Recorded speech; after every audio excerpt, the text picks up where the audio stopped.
What is beauty? Is this rock beautiful? Or is this rock beautiful? Or is this one? Which one is beautiful and which one is ugly? It probably depends upon the eye of the beholder. And I would argue that any beauty depends upon the eye of the beholder. But as we are social beings that are well connected and have a means to exchange ideas and thoughts, we didn't come upon agreement what beauty is. We are constantly reinventing what beauty is and what is the preferable and ideal state of a beautiful person. And in my lifetime, I experienced that change 3, maybe 4 times. And it's an interesting experience as you travel and get older to see the standards of beauty changing, even though women stayed the same. And it's like running a marathon where you exchange the stick. How do you call it? The word disappeared from my mind now.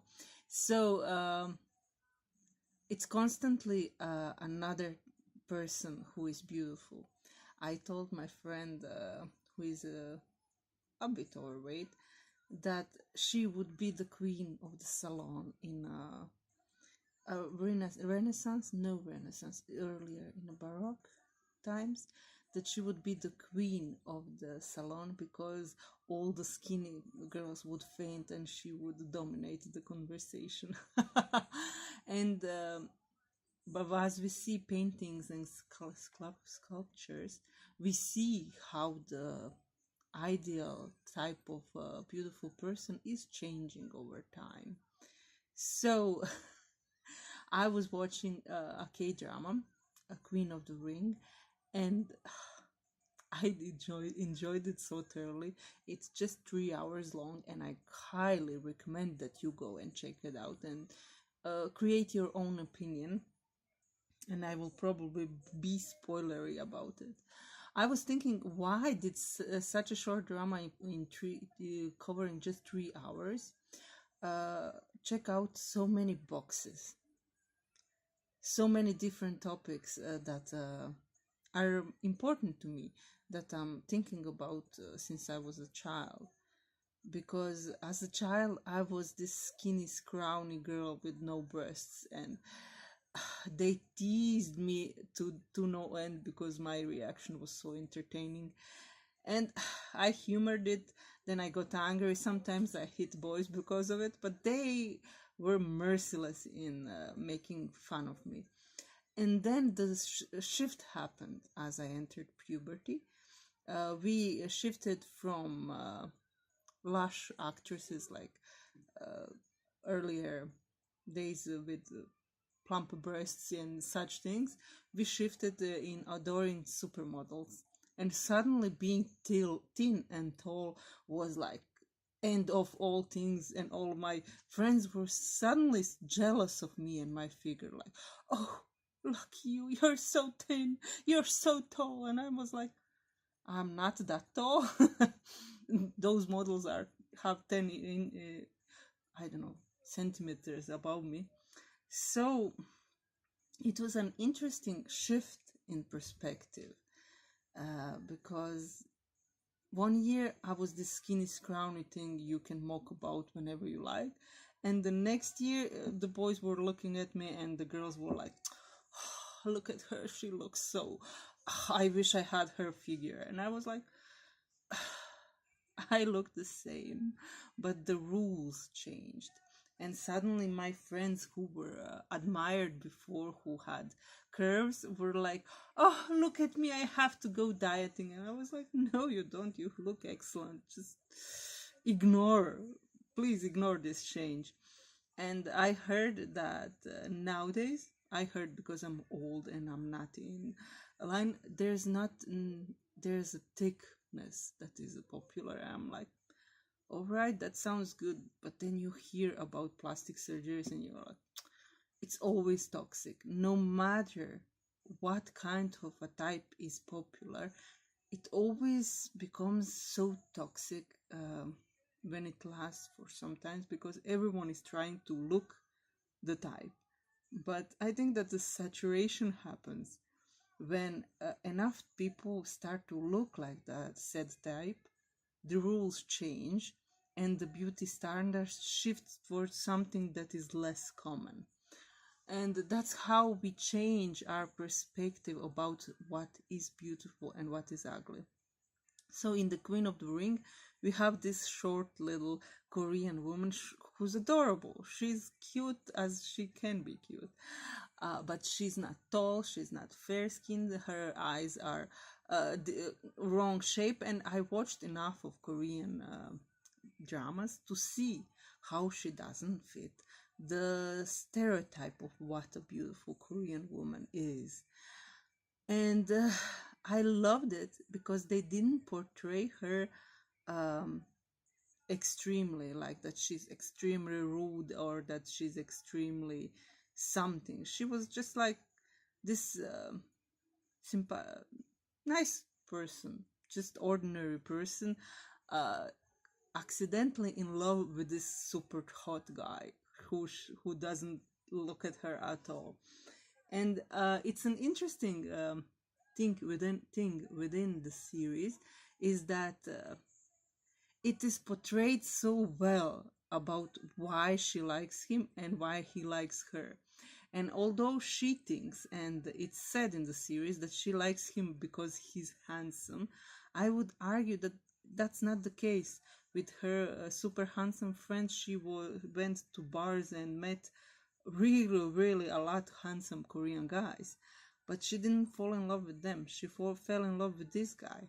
And why did she fall in love with him? It's such a precious moment when she meets him and he sits on the her chair and he just says, share with me, and pulls her to sit next to him. And then she has to draw him because he's a model for the whole class. And I can see the way he's so direct with her, how he manages her, how he shows his weakness. At the first moment they met, he admits that he's nervous and that he didn't sleep well and that he's nervous about modeling. So at the first moment they meet, she instantly sees weakness in him. And that might seem strange, but I would argue that we do not love perfection in other people. Some people do. Okay, we are not the same. Some people are in pursuit of perfection, and some people love perfection. I'm just not among them. So I'm interested in the flawed love, the one that makes us love each other ugly, because I think that's the best kind of love, the ordinary. It's in this series it's called the ordinary love. uh, when you see someone bare, when you see someone where they are weak and where they are not pretty, and love them despite or even because of the weakness. And I think that made her fall in love with him. Yes, he is handsome, but he was direct with her in a way that nobody else was. Everybody was quite polite with her, and he was rude from the start in the sense that he was really very honest with her.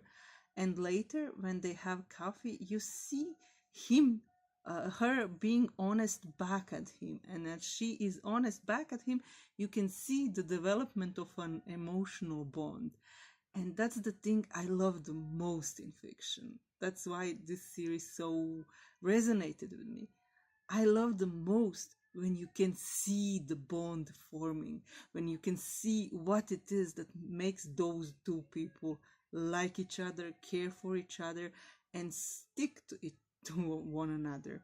So he eh, he expresses his flaw, then she expresses her flaw, explain how she's a backdrop, how she's someone prettier girls used to look even prettier beside her, and she plays a clown for them. And he feels the connection, he feels the instant understanding of what she's saying to him. And later in the show, we find out why he understands her, why he chooses to sympathize with her rather than with his apparent handsome, pretty girlfriend. It's because of his inner flaw, because he feels abandoned by his mother, who he hadn't seen in 7 years. And they connect on that fragile level where they can be vulnerable before each other. And I find that quite refreshing and quite beautiful to see, because it's not toxic like it usually is. That kind of a dynamic, it's such a tricky thing to do and to successfully implement in your fiction, because it's such a thin line between a functional, healthy love that includes vulnerable feelings and exposed and even harsh behaviors, and a toxic relationship that demands codependence. And I think that in this series we managed to witness a healthy version where there is communication and there is love, there is jealousy, but it's not toxic. It's not like that they are created codependence within the series. So after she confesses how she feels ugly, she makes him put a ring on her, which will make him see her beautiful. And since that moment on, he sees her beautiful and he has no problems in dating her, because she's suddenly his ideal type of a woman. And it's a really dream cheat. You put something on and you're just a dream girl for your favorite guy. And it's like, oh, it's so awkward and uncomfortable to watch. But it's worth it, because within that realm where he perceives her as beautiful and he asks for the most beautiful girl he can imagine,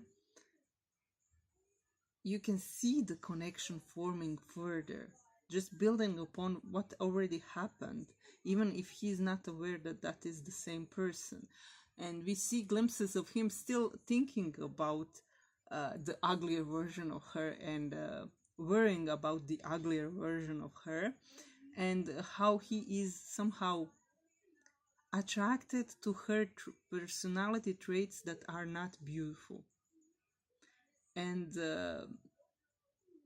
I liked that dynamic, because I loved the most, because I loved the stories about ugly ducklings. I just adore them. She was ugly and he saw her beauty, and now she's But usually in ugly ducklings you have the makeover and she suddenly becomes beautiful, and everybody's in awe and he's proud to be with her. And I find that quite problematic, because uh, even it demands too much of a personality change of the woman.